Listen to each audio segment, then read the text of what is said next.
ilus elu. Laske mul nautida, sest Jumal on loonud mind selliseks nagu suhkruomadus magus olla, minu omadus on andat otsida õndsust ja õnne ja isegi Indias oli üks filosoof, kes ütles, et kui sul ei ole asja midagi, siis mine varasta, turult. Kõht on tühi. Ja selline materiaalne maailm on meil, et ta pakub nagu kandikul hästi palju meil erinevaid nagu naudinguid.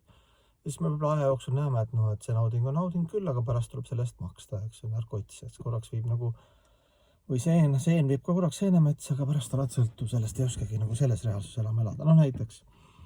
Ja siis ütleme, et sul mingi sõber pakub rõõmu, lahe sõprus. Ja siis on teine sõber, kes ei tunne need omavahel. Nad ei tunne, siis viid nad kokku, saad kokku, näed, see on mul üks vana hea sõber, siin sõber. Ja sa näed, kuidas need kaks sõpra saavad paremaks sõbraks, kui nad sinuga on omavahel. Ja sa mõtled, what the heck nagu tuju on rikutud, eks ju. Kui sa õige sõber oled, siis sul on hea meel lihtsalt, kaks head sõpra, sa tunned head meelt sõbra üle, eks ju.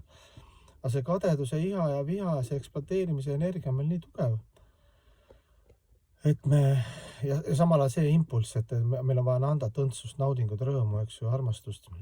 Et meil ei ole seda teadust või see kultuur ka ei toeta, et raba, lihtsalt raba. Mis vahet ei ole, kas see elus oled kannatab või kannata, kas see on läbi teiste kritiseerimise, tõstad ennast, naudid seda, või sa sööd mingit kräppi lihtsalt, et sul korraks maandaks ära, eks sa tead küll, et see kräpp on, eks ju, pärast maksad, vahet ei ole. Aga jah, me oleme ikkagi selle issanda vitsaga löödud, et me tahame nagu kõik õnnelikud olla, see on hinge nagu selline loomulik olek ja impulss.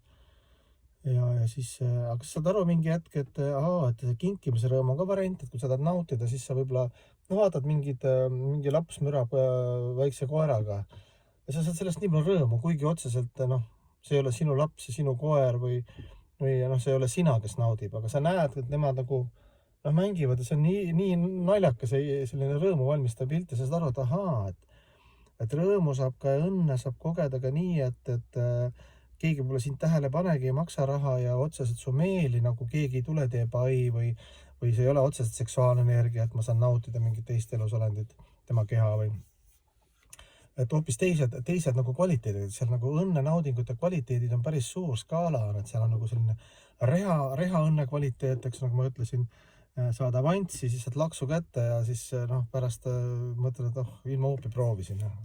Nüüd ei saagi enam sellest vabaks, eks ju, neid hasartmängu sõltuvaid tuttavaid palju, alkohoolikuid ja toksiliste ainete sõltuvuses ja mina olen ka, me kõik oleme, ei ole ju ma samast haiglast, et ma olen ka ju millegi sõltuvuses. See, et ma samastan ennast kehaga, see näitab, et ma olen juba meelte sõltuvuses, eks ju.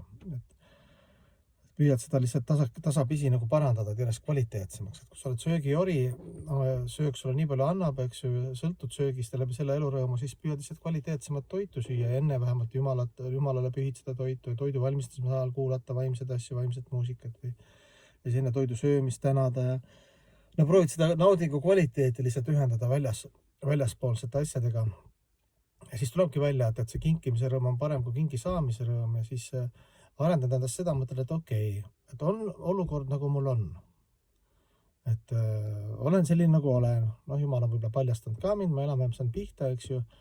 Kui kinni ma olen siin nendesse minu mantrades, eks ju, alateadlikult peenetan, et keha ja peenkeha samastamises, et kui kauglasest, igavasest hingest ja mõistmisest, sügavast mõistmisest nagu Jumalaga kontaktist.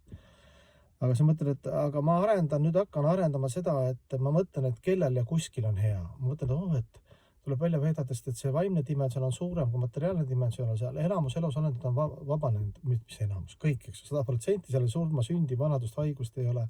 See on armastuslik ilus, meie jaoks muinasjutt, eks ju, sest see meie jaoks on nagu ebareaalne. Aga ma ikkagi nagu loen ja usun, et on olemas igavik ja seal, kus ei ole sõda ja ekspluateerimist ja hirme ja kõiki need asju. Mõtlen, et umbes, et kõik tahavad olla jumalad, eks ju, kõik on teiste teenimise meeleolus, kõik mõtlevad, kuidas teistel hea on.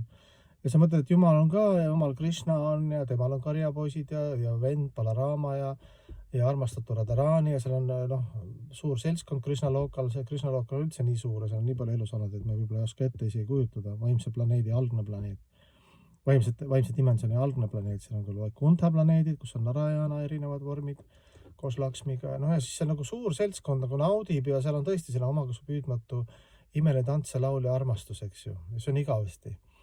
Ja sa mõtled, et okei, et proovi nüüd enda pealt korraks ära, mõtle nagu ema, nagu minu ema, eks helistab mulle, ta tunneb, kui mul on kõik hästi, siis ta tunneb, tal on kõik hästi, et tunneb hoopis rõõmu, tal põhieesmärk, et mul on hästi kõik, et ta ise nii palju ei mediteeri, et tal on hästi, ta lihtsalt vaatab, et eksisteeri, eks ju.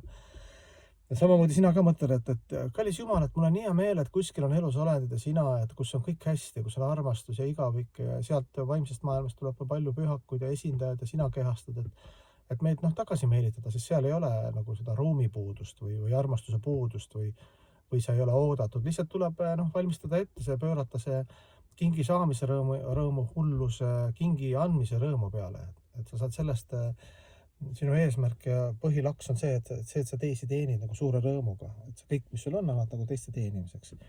Et kingi, tahad nagu kogu aeg kinke teha, kuigi saad aru, et midagi sulle ei kuulu, aga kui midagi on, siis kohe annad edasi või tunned rõõmu nagu teiste pärast.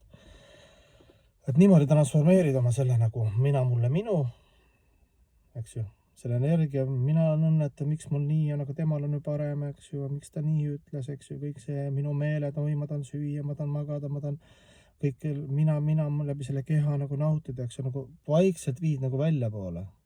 Hoolitsed kehast ka nii, aga sa oled kehast hoolitsed sellepärast, et tempel korras hoida, et lihtsalt teisi paremini teenida. Et lihtne nipp tegelikult on nii teoorias, eks ju. Et lõpuks saad rohkem, mõtled, et see ei mõtle nii palju, minul on hästi halvasti, eks ju, rohkem mõtled, et issand fantastiline, et kuskil on selline armastus ja harmoonia, Jumal, mul on nii hea meel su pärast ja sinu pühendunute pärast. Midagi sellist.